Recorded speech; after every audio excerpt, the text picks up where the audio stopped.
पिछले एपिसोड में हमने देखा था कि लिन ने जो था उसको वो स्वॉर्ड मिल चुकी थी जो कि बहुत ज्यादा कमाल की होती है और स्वॉर्ड को पाकर लिन बहुत ज्यादा खुश था। वो स्वॉर्ड का इस्तेमाल भी करता है सारे के सारे बीस्ट वगैरह के ऊपर और आसानी से वो उनकी जान ले पा रहा था। इसके बाद लिन चला जाता है लेवल 7 की मैजिशियन बनने का टेस्ट देने के लिए, क्योंकि वो ऑलरेडी लेवल 7 का मैजिशियन तो बन चुका है लेकिन बाकी लोगों को नहीं पता कि वो कितना स्ट्रॉन्ग है। तो इसलिए लिन ने ये टेस्ट रखा था और सबसे ज्यादा हाईएस्ट वो रिकॉर्ड बनाता है एक टाइम के अंदर 10 फैंटम बीस्ट को हराने का। जब उसने ये कारनामा किया था, जितने भी लोग यहाँ पर उसका बैटल देखने आए थे सारे के सारे लोग हैरान रह चुके थे। उनको यकीन ही नहीं हो रहा था कि आखिर ये ऐसा कैसे कर सकता है, एक साथ 10 फैंटम बीस्ट को हराना। कोई इसके बारे में सोच भी नहीं सकता, जो कि यहाँ पर इसने आसानी के साथ करके दिखा दिया। नहीं, ये कोई मामूली इंसान है ही नहीं। सारे के सारे लोग लिली को देखकर बिल्कुल हैरान और इम्प्रेस हो चुके थे। जिसके बाद यहाँ से ये एपिसोड शुरू होता है। तो इस एपिसोड की शुरुआत में हम लिली और उसके दोस्त येले को देख पाते हैं। उन दोनों को ना सेक्रेट यूनियन वाले लोग अपने पास बुलाए हुए थे। सेक्रेट यूनियन एक फैमिली की तरह होती है जो कि काफी ज्यादा पावरफुल है और उन दोनों ने ही यहाँ पर इनविटेशन की वजह से आए हुए थे। तो सेक्रेट यूनियन का जो मास्टर था वो यहाँ पर लिली से कहना चाहता है कि देखो, हम तुम्हें एक बहुत ही कमाल की अपॉर्चुनिटी देना चाहते हैं। तुम्हें पता ही है कि हमारा सेक्रेट यूनियन जो है वो कितना ज्यादा कमाल का है। हमारे पास बहुत सारे टैलेंटेड लोग हैं। तो हम क्या सोच रहे थे कि हम तुम्हें भी अपने सेक्रेट यूनियन के अंदर शामिल कर ले। अगर तुम हमारे सेक्रेट यूनियन को शामिल करते हो, इसमें ज्वाइन करते हो, तो ये तुम्हारे लिए बहुत अच्छा हो जाएगा। तुम्हारे लिए भी अच्छा होगा, तुम्हारे फ्यूचर के लिए भी अच्छा होगा। तुम और अच्छे से प्रोग्रेस कर पाओगे अपने कल्टीवेशन में और तुम्हारी जो भी कमियां होंगी हम उसको सबको फिक्स करने की कोशिश करेंगे। यहाँ तक कि तुम यहाँ पर काम करते हुए इतने पैसे भी कमा लोगे कि अपनी फैमिली की कंडीशन को ठीक कर पाओगे। तो तुम्हें हमें ज्वाइन कर लेना चाहिए। उन लोगों ने लिली का टैलेंट देखा होगा कि ये कितना ज्यादा टैलेंटेड बंदा है, इस वजह से वो लोग उसको ये ऑफर दे रहे थे। जब लिली यहाँ पर अपने चारों तरफ देखता है तो उसको पता चलता है कि यहाँ पर जितने भी सेक्रेट यूनियन वाले लोग मौजूद है ना, वो सभी अपने हथियार लेकर तैयार है कि अगर लिली यहाँ पर कुछ भी गलत आंसर देता है ना, यहीं पर उसकी जान ले लेंगे। तो लिली टेंशन में आ चुका था। वो कह रहा होता अपने अंदर कि मुझे कुछ ना कुछ तो ऐसा जवाब देना पड़ेगा जिससे मैं अपने आप को बचा सकूं, वरना तो आज यहाँ पर मैं खत्म हो जाऊंगा। वो कहने लग जाता है उसी सेकंड यूनियन के मास्टर से कि देखिए, जो आप इतनी बड़ी जिम्मेदारी मुझे दे रहे हैं ना कि आपके सेकंड यूनियन को ज्वाइन करना, वहाँ के लोगों के साथ कल्टीवेट करना, ये मेरे लिए बहुत बड़ी अपॉर्चुनिटी है। तो मुझे इसको करने के लिए थोड़ा सा टाइम चाहिए, मुझे सोचने के लिए टाइम चाहिए, क्योंकि मैं अभी उतना ज्यादा टैलेंटेड भी नहीं हुआ। मुझे और ज्यादा टैलेंटेड बनना है और खुद के दम पर अभी चलना है। जब एक बार मैं और ज्यादा स्ट्रॉन्ग बन गया तो उसके बाद मैं खुद आ जाऊंगा आपके सेकंड यूनियन को ज्वाइन करने के लिए। तो उतने टाइम तक की अगर आप मुझे मौका दे देते हैं तो बहुत अच्छी बात हो जाती है। और मैं इतने टाइम के अंदर आपसे ये भी वादा करता हूँ कि मैं किसी और सेक्ट को ज्वाइन नहीं करूंगा। जिसको भी ज्वाइन करूंगा ना, वो आपका ही सेकंड यूनियन होगा। तो जब ये बात वो मास्टर सुनता है तो वो कहता है कि ठीक है, चलो कोई बात नहीं, तुम्हें दिया मैंने टाइम, जितना टाइम ले सकते हो ना उतना टाइम लो, लेकिन अगर तुम किसी भी सेक्ट को ज्वाइन किए हमारे अलावा तो फिर देख लेना तुम्हारा क्या अंजाम होगा। और हाँ, तुमने सही कहा, ये बहुत बड़ी अपॉर्चुनिटी है, तो जितना सोचना है उतना तुम इसके बारे में सोच सकते हो, लेकिन ज्यादा टाइम मत लगाना सोचने में। तो इतना कहने के बाद सेकंड यूनियन का जो मास्टर था वो अपने साथियों को लेकर वहां से जाने लग जाता है। लिली और उसके दोस्त केले की तो हालत खराब हो गई थी। लग रहा था कि आज तो हम मरेंगे। ये लोग तो पूरी तैयारी के साथ आए थे कि अगर हमने ना कहा या उल्टा पुल्टा जवाब दिया तो सीधा हमारी गर्दन उड़ा देंगे। बड़े खतरनाक लोग हैं ये तो। लिली वहाँ पर एक बंदा होता है, उससे ये भी कह देता है कि देखो, जितने भी बाकी सेक्ट वाले हैं ना, सबको जाकर इनकार कर देना कि मैं किसी का भी सेक्ट अभी ज्वाइन नहीं करने वाला, क्योंकि लिली को पता था कि अब उसको और भी ऑफर आ सकते हैं। जितने भी बाकी पावरफुल सेक्ट वगैरह है ना, वो लिली का टैलेंट देखकर उसको अप्रोच करेंगे कि वो उनके सेक्ट को शामिल कर ले। लेकिन लिली को भी सारे के सारे ऑफर रिजेक्ट करने थे। वो खुद के दम पर आगे बढ़ना चाहता है। सेक्ट यूनियन का जो मास्टर था वो कह रहा था कि मैं तो बस उम्मीद कर सकता हूँ कि लिली ने जो भी कहा है ना कि वो बाद में सिर्फ हमारे सेक्ट को ज्वाइन करेगा, ये बात सच हो। लेकिन अगर उसने ऐसा नहीं किया तो इतना कमाल का टैलेंट बंदा बिना मतलब के उसकी जान लेनी पड़ेगी। लिली जो था वो काफी ज्यादा टेंशन में था। वो सोच रहा था कि अभी तो मैं भी उतना ज्यादा आगे बढ़ा भी नहीं और अभी से मेरे तरफ जो है खतरे मंडलाना शुरू कर चुके हैं। अगर मैं कभी भी गलती से भी किसी भी सेक्ट को ज्वाइन करने के बारे में सोच भी लेता हूँ ना, तो ये सेक्रेट यूनियन वाले जो है वो मेरी जान ले लेंगे। ये सेक्रेट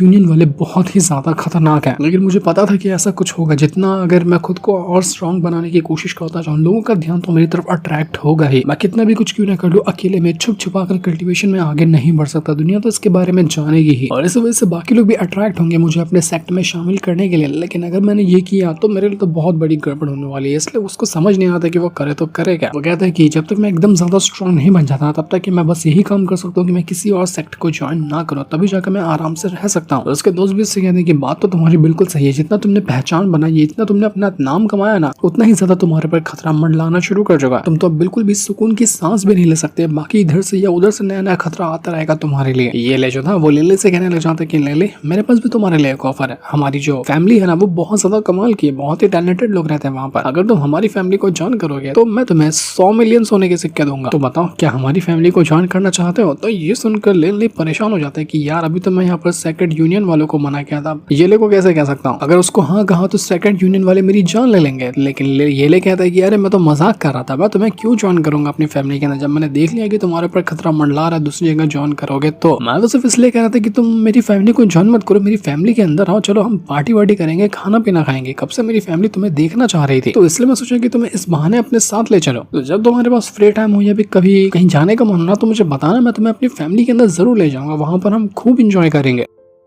तो अब लेने का अगला टारगेट ये था कि उसको वही स्लॉटर स्वॉर्ड चाहिए जो कि उसकी फैमिली वाली स्वॉर्ड थी। इस वजह से वो येले से कहता है कि तुम इस बात को ना पब्लिक कर दो, दुनिया को बता दो कि ये स्वॉर्ड इस दुनिया में है जो कि बहुत कमाल की है, और मैं उसके लिए मुंह मांगी कीमत देने के लिए तैयार हूँ, जिसके पास भी वो स्वॉर्ड है ना मैं उसको वो कीमत दूंगा। जिस पर येले भी कहता है कि हाँ तुम बात तो सही कह रहे हो कि दुनिया में सबको बताना ही सबसे बेस्ट ऑप्शन होगा, जिसके पास भी स्वॉर्ड होगी ना अगर वो बेचना चाहता है तो सामने वो जरूर लेकर आएगा, और वो जो कीमत रखेगा मैं वो कीमत देने के लिए तैयार हूँ, पैसों की कमी नहीं है मेरे पास, बस दिक्कत है कि कोई ऐसी फैमिली ना आ जाए सामने जो पैसों से बढ़कर उस स्वॉर्ड को मानती हो, क्योंकि ऐसी फैमिली जिसके पास वो स्वॉर्ड हो और उस फैमिली को सिर्फ स्वॉर्ड से मतलब हो, पैसों से मतलब ना हो, तो फिर दिक्कत हो जाएगी हमें वो स्वॉर्ड हासिल करने में। लेकिन कम से कम इससे ये तो पता चल जाएगा कि स्वॉर्ड असल में है किसके पास, फिर उस हिसाब से हम अपना अगला प्लान बना सकते हैं स्वॉर्ड को हासिल करने का। तो जैसे लिली और किले यहाँ से आगे बढ़े थे ना, उनकी घोड़ा गाड़ी के साथ साथ जितने भी सिपाही होते हैं सभी की अचानक में जान चली जाती है, कोई तो आकर उनकी जान ले लेता है। लिली जैसे बाहर निकल कर आता है उसको वहाँ पर 2-3 बंदे नजर आते जो कि काफी ज्यादा खतरनाक लग रहे थे, उन्होंने सारे सिपाहियों को मार डाला था। लिली इनको देखकर हैरान हो जाता है कि अब ये मुसीबत कहाँ से आकर पहुंच गई। यहाँ पर जो बदमाश थे वो येले को पकड़ लेते हैं और लिली की भी जान खतरे में आ चुकी थी, इस वजह से वो खुद को सरेंडर करते हुए कहता कि बताओ तुम लोग हो कौन हो, तुमको मुझसे क्या चाहिए। तो वो लोग कहते कि अरे लिली हम तुम्हारे साथ कोई गलत इंटेंशन नहीं रखने के लिए आए, हम तुम्हारी जान नहीं लेना चाहते हैं, हम तो बस तुम्हें अपनी फैमिली के अंदर इन्वाइट करना चाहते हैं, आओ हमारी फैमिली के अंदर थोड़ी सी बातें कर लो, उसके बाद सब कुछ ठीक हो जाएगा। तो लिली कहता है कि मैं तुम्हारे साथ बातें करूँ तो क्या तुम लोग यहाँ पर येले को नुकसान नहीं पहुंचाओगे। तो वो लोग कहते हैं कि हाँ बिल्कुल हम इसको नुकसान नहीं पहुंचाएंगे। तो लिली के पास कोई दूसरा ऑप्शन भी नहीं था, इस वजह से वो मजबूरी के साथ उन लोगों के साथ चला जाता है कि ठीक है तुम मुझे कहाँ ले जाना चाह रहे हो, मैं तुम्हारे साथ चलने के लिए तैयार हूँ। जैसे वो लोग यहाँ से गए थे ना, हम वहाँ पर एक बंदे को देख पाते हैं जिसने अपना पूरा चेहरा ढक कर रखा था और उसकी सारी की सारी चीजों के ऊपर नजर होती है। वो देखकर समझ चुका था कि लिल कहीं तो जा रहा है, इस वजह से वो अपने बाकी साथियों को ना बांसुरी बजाकर इसके बारे में इन्फॉर्मेशन देने की कोशिश करा। तो उसके जितने भी बाकी साथी वगैरह थे वो लोग भी वहाँ पर आकर पहुंच जाते हैं और ये देखने की कोशिश कर रहे थे कि लिल असल में जा कहाँ रहा है। उधर बेबे जो था वो यहाँ पर लिल से कहना चाहता है कि बॉस आपस एक ऑर्डर तो दीजिए, मैं इनकी जान ले लूंगा, ये हमें कहाँ ले जा रहे समझ में नहीं आता, उससे बेहतर है कि इनकी जान ले लेते ना। लेकिन लिली कहते कि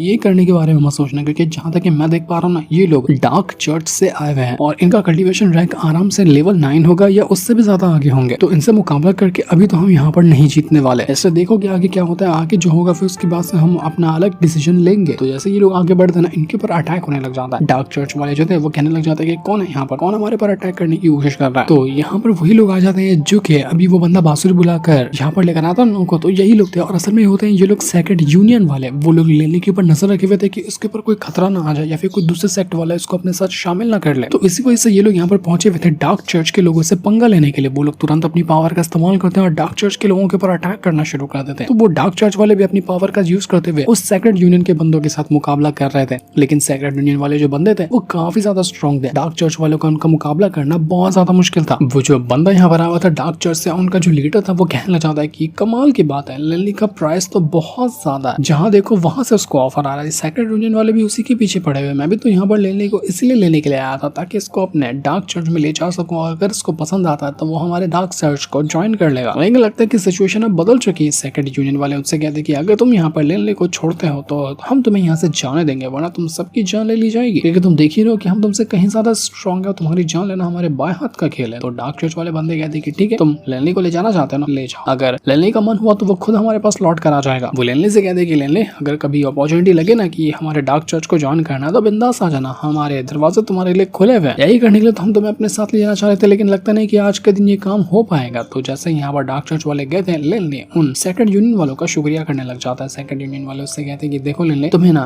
बहुत ज्यादा खतरों में अभी घिरे हुए हो तुम, तो सारे कदम फूक फूक कर रखने पड़ेंगे तुम्हें, इसलिए हमने कहा कि बेहतर होगा जल्दी से हमारे सेकंड यूनियन को ज्वाइन कर लो, फिर तुम्हारे पर कोई भी आंख उठाकर नहीं देख पाएगा। तो लेनली कहता है कि ठीक है मैं इसके बारे में सोचूंगा जरूर। तो इतना कहने के बाद वो लोग जो थे सेकंड यूनियन वाले वो वहां से जा चुके थे। तो इसके बाद यहाँ पर ये लोग जो था वो लेने से कहना चाहते कि लेने मुझे ऐसा लगता है ना कि लूकस क्लान है उनके पास ही वो स्लॉटर स्वॉर्ड होगी, क्योंकि उन्होंने कहा कि उनके पास वो स्वॉर्ड है, लेकिन उन्होंने ये भी कहा कि उनको पैसों की कोई जरूरत नहीं है, वो कितने भी पैसों को ऑफर क्यों ना दे दे उन लोगों को, लेकिन वो तैयार नहीं हो रहा है, वो उनकी खास स्वॉर्ड बन चुका है, इसलिए वो लोग स्वॉर्ड को छोड़ने नहीं वाले। अब ये बात सच है या नहीं है, उनके पास ओरिजिनल स्वॉर्ड या नहीं है तो वहां जाने के बाद ही मालूम पड़ेगा, लेकिन अभी तो वो किसी भी ऑफर के लिए लिए तैयार हो ही नहीं रहे। तो लिली भी कहता है कि ये लगता है कि मुझे अब खुद वहां पर एक बार जाकर देखना पड़ेगा कि असल में चल क्या रहा है वहां पर, वो स्वॉर्ड क्यों नहीं दे रहे। तभी वहां पर एक और किंगडम के लोग आकर पहुंचने लग जाते हैं। हो सकता है कि वो लोग भी यहाँ पर लेने को अपने सेक्ट में शामिल होने को ऑफर देने के लिए आए हुए थे। ये जो यहाँ पर भी बंदा आया था वो कैलिवन किंगडम से आया हुआ होता और वहाँ के किंगडम का वो लूकस क्लान का मेंबर था। वो भी लिली को ऑफर देने के लिए आया था कि वो उसके सेक्ट को ज्वाइन कर ले, लेकिन लिली जैसे ही लूकस क्लान का नाम सुनता ना वो कहना चाहता है कि अरे ये तो वही क्लान है जिनके पास मेरी वो स्लॉटर स्वॉर्ड है और ये लोग देने के लिए तैयार नहीं हो रहे। तो वो उस बंदे से कहता है कि देखो वो सब छोड़ो, तो मुझे ये बताओ कि क्या तुम्हारे पास सच में वो स्लॉटर स्वॉर्ड है, क्योंकि मैं तुम्हें बता देना चाहता हूँ कि वो स्वॉर्ड असल में हमारी फैमिली से ताल्लुक रखती है। हमारे फैमिली का जो सबसे पहला ड्रैगन लॉर्ड था ना उसकी वो स्वॉर्ड थी, तो मुझे वो स्वॉर्ड चाहिए क्योंकि उस पर पूरी तरह से मेरा हक बनता है। अगर तुम्हारी फैमिली आराम से इस चीज को देने के लिए तैयार होती तो ठीक है, वरना फिर मुझे कुछ और कदम उठाने पड़ेंगे।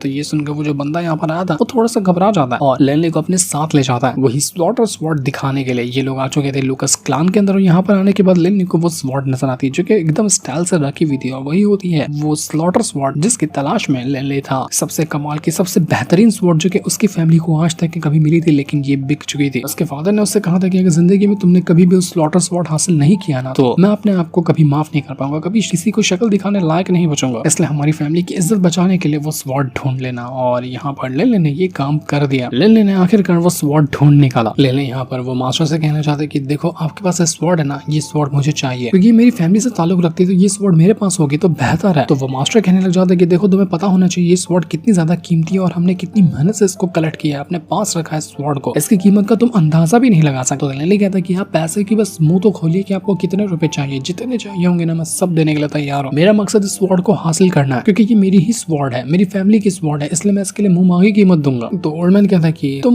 बंदे अच्छे लगते हो और तुम्हारी फैमिली की कंडीशन को देखते हुए कि तुम कितने मजबूर हो, तुम्हें ये स्वॉर्ड कितनी ज्यादा जरूरी है तुम्हारे लिए, तो मैं तुम्हारे लिए एक ऑफर देता हूँ कि 2 मिलियन सोने के सिक्के में मैं तुम्हें ये स्वॉर्ड दे दूंगा। मैंने बहुत ही कम कीमत लगाई है तुम्हारे लिए सिर्फ क्योंकि तुम्हारी स्वॉर्ड है, तो इसलिए 2 मिलियन काफी हो जाएंगे। तो लेने कहता है कि आपको फिक्र करने की जरूरत नहीं, मैं जल्द से जल्द 2 मिलियन सोने के सिक्के आपको लाकर दे दूंगा। ये लेने से कहता है कि लेने तुम्हें फिक्र करने की जरूरत नहीं, मैं कल ही 2 मिलियन सोने के सिक्के दे दूंगा इन लूकस फैमिली वालों को और इनसे वो स्वॉर्ड ले लूंगा। लेकिन लेने कहता है कि तुम्हारा बहुत बहुत शुक्रिया जो तुमने इतनी सारी मेरी मदद की है, लेकिन ये स्लॉटर स्वॉर्ड मेरी है, तो इसको खरीदने के लिए भी मुझे मेरे हिम्मत के मेरे खुद के कमाए हुए पैसों से इसको खरीदना चाहिए। मैं कोशिश करूंगा कि जल्द से जल्द 2 मिलियन पैसों का बंदोबस्त कर सकूं। दूसरी तरफ हम यहाँ पर विलेन को देख पाते हैं, वो कालान के साथ ही और एग्जीबिशन हॉल के अंदर आई हुई थी। उसको ये पता चलता है कि किसी ने ना उसका बहुत ही कमाल वाला स्कल्पचर बनाया, उसको नहीं पता कि ये काम लेने किया, तो अपने नाम वाला ही वो अपने ही चेहरे वाला स्कल्पचर देखने के लिए यहाँ पर आई हुई थी। वो कालान के साथ आई थी। कालान से कह रहा था कि तुम्हें पता है फादर ने शादी की डेट फिक्स कर दी है, अगले साल का जो यूलान फेस्टिवल आएगा ना उसी में हमारी शादी होने वाली है, तो तब तक कि हम यहाँ पर बिल्कुल अच्छे से सेलिब्रेट वगैरह करने का काम कर सकते हैं। तो जैसे यहाँ पर विलेन आगे बढ़ती ना उसको वहाँ पर वो स्कल्पचर नजर आता है जो कि बहुत ही ज्यादा सुंदर था और नीचे लिखा हुआ था लेन ले का नाम, क्योंकि लेने ने इसको बनाया था तो उसका नाम लिखा हुआ था। और जब यहाँ पर विलेन ये चीज देखती ना उसको अपनी आंखों पर यकीन नहीं होता। वो कहती कि मुझे बिल्कुल भी नहीं लगा था कि ये स्कल्पचर लेले ने बनाया होगा। उसने कितना कमाल का कितना ज्यादा प्यारा स्कल्पचर बनाया है, वो तो एकदम इमोशनल हो चुकी थी। वो जो कालन था उसका दिमाग खराब हो जाता है कि ये क्या हो गया, मैं यहाँ पर क्यों लेकर आया विलेन को, ये तो यहाँ पर लेने के ख्यालों में खो गई। लेली तुझे छोड़ूंगा नहीं मैं, तूने आखिर हिम्मत कैसे की विलेन का स्कल्पचर बनाने की, तो क्या फिर से उसको हासिल करना चाहता है, तू बचेगा नहीं क्योंकि तूने स्कल्पचर का नाम रखा है धोखेबाज, तो मैं तुझे छोड़ने वाला नहीं हूँ। जितने भी यहाँ पर एग्जीबिशन हॉल में लोग मौजूद थे ना वो लोग देखकर कहना चाहते हैं कि अरे ये तो विलेन है ना, इसी का स्कल्पचर बना हुआ है, यही वो धोखेबाज है जिसका नाम लिखा है स्कल्पचर के ऊपर और ये उसका फियांसे है, इसी की वजह से उसने लेनी को धोखा दिया ना। देखो कैसी लड़की है। सारे के सारे लोग यहाँ पर कालान और विलेन की बेइज्जती करने लगे थे, उसको बुरा भला कहने लग गए थे। इतनी धोखेबाज लड़की हमने कभी नहीं देखी। कालान तो गुस्से में यहाँ पर विलेन को लेकर चला जाता है, लेकिन विलेन जो थी अभी बस उस स्कल्पचर को देखे जा रही थी क्योंकि उसको वो बहुत ज्यादा सुंदर लग रहा था और वो देखे भी क्यों ना, उसने इतनी बड़ा धोखा जो दिया है लेने को और उसने इतना कमाल का स्कल्पचर बनाया, उसको अब यहाँ पर बुरा लग रहा था। बुरा लग के भी क्या कर लेगी, वो छोड़ तो वैसे भी थी उसने, तो अब यहाँ पर उसका गिल्ट महसूस करके कोई मतलब भी नहीं है। तो जैसे इस बारे में वो कालान के फादर को पता चलता ना वो बहुत गुस्सा करता अपने बेटे के ऊपर कि घड़िया निकम्मे कहीं के, तुझे उसी लड़की से शादी करने के बारे में कहना था क्या। जितने भी लोग यहाँ पर सब उस लड़की बेइज्जती कर रहे हैं कि वो धोखेबाज लड़की है, ये है वो है, कितना इल्जाम लगा रहे हैं उसके ऊपर, और ऐसी लड़की को अपने फैमिली की बहू बना कर लाऊंगा, कितनी बेइज्जती होगी हमारी फैमिली की। तुझे दुनिया में कोई और लड़की नजर नहीं आई थी क्या, मुझे तो पता नहीं था कि इसका ऐसा कारण है। देख कालान बेहतर होगा कि छोड़ दे विलेन को, शादी वादी के सपने छोड़ दे, ये हमारी फैमिली की इज्जत का कबाड़ा कर देगी। लेकिन कालान कहता है कि नहीं फादर मैं ऐसा नहीं कर सकता, मैं उससे प्यार करता हूँ, उसने कभी कोई गलती की ही नहीं है, तो किसी ना गलती जो उसने की है उसके साथ उसको क्यों मिले। अगर हम यहाँ पर वो स्कल्पचर ही तोड़ देते ना धोखेबाज वाला, तो फिर कोई नहीं जानेगा कि विलेन ने क्या किया था। था और उसका लेने के साथ क्या चक्कर चल रहा था, मैं किसी भी तरह से उस स्कल्पचर को ही डिस्ट्रॉय कर दूंगा। उसके बाद हमें किसी भी चीज की टेंशन लेने की जरूरत नहीं, उसके बाद हमारी फैमिली के ऊपर कोई सवाल नहीं उठाएगा। तो ये सुनकर उसका फादर भी काफी ज्यादा गुस्सा हो चुका था, उसको समझ नहीं आता कि वो करे तो करे क्या। फैमिली का नाम तो खराब कर दिया इस कालन ने, लेकिन अब लगता है कि वो स्कल्पचर भी नहीं बचेगा, ये कालन उसको डिस्ट्रॉय कर देगा। जिस दिन को दिखाते साथ ही ये वाला एपिसोड यहीं पर एंड हो जाता है। Thanks for watching.